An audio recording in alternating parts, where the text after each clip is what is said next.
Olá, vamos à 7ª videoaula do curso Didática no Ensino Superior. Nessa aula vamos abordar algumas recomendações sobre a elaboração dos instrumentos de coleta de dados para avaliação. Venham comigo. Quando abordamos a avaliação na sua perspectiva processual, precisamos admitir que temos uma multiplicidade de instrumentos em função dos objetivos a serem alcançados. De fato, a avaliação processual preconiza a utilização de diversos instrumentos em função dos objetivos propostos para a aprendizagem.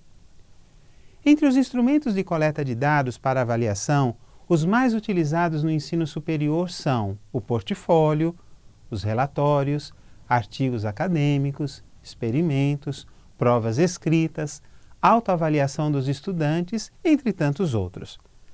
Nessa videoaula, abordaremos apenas os instrumentos da prova ou teste, e para conhecer um pouco mais dos demais, recomendo que leiam o artigo excelente de Denise Zanon e Maísa Altaus intitulado Instrumentos de Avaliação na Prática Pedagógica Universitária.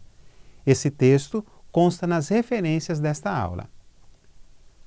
Ao utilizarmos uma prova ou teste como instrumento de avaliação, podemos inserir itens dissertativos ou abertos, bem como questões de múltiplas escolha ou fechado.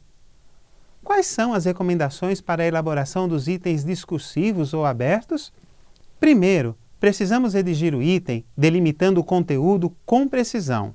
Evite expressões vagas, tais como comente, fale sobre, o que pensa de, escreva o que sabe e assim por diante, pois essas expressões dão margem para muita subjetividade e dificultam validar a aprendizagem.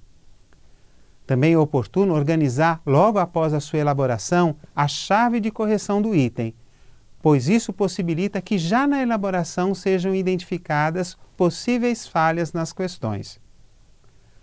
Quando for corrigir as questões discursivas dos estudantes, é recomendado que já tenha a chave de correção e faça a correção questão por questão, e não prova por prova, pois isso permite manter o mesmo critério de correção.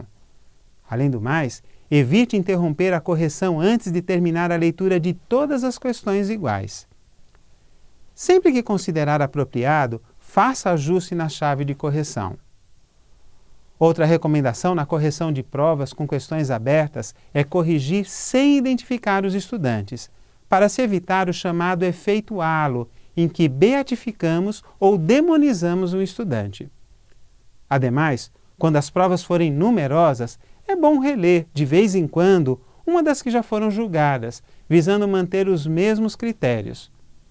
Uma boa recomendação é escrever pequenos comentários estabelecendo pontos de referência para a justificativa do critério de correção adotado. Isso é uma excelente devolutiva para os estudantes, especialmente quando não alcançaram o objetivo proposto pela questão e receberam uma nota inferior naquele item.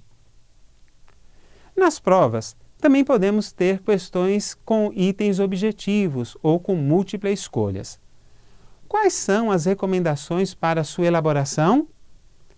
Primeiro, devemos considerar que a questão deve ter um enunciado.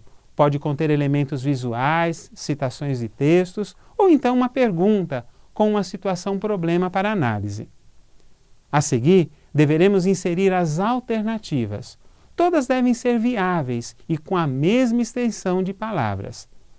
Aqui encontramos mais recomendações para a elaboração de questões com múltipla escolha, como, por exemplo, redigir 4 ou 5 opções para cada questão, evitar incluir no enunciado expressões tais como todo, nenhum, somente, nunca, entre outras. Bem como fazer uso limitado da alternativa nenhuma das respostas anteriores. Além de destacar a negativa quando for empregada no enunciado. No ambiente virtual de aprendizagem temos um arquivo intitulado Orientações para Elaboração de Provas Objetivas, com alguns exemplos de questões elaboradas para ajudá-lo em diversificar os formatos de enunciados e alternativas.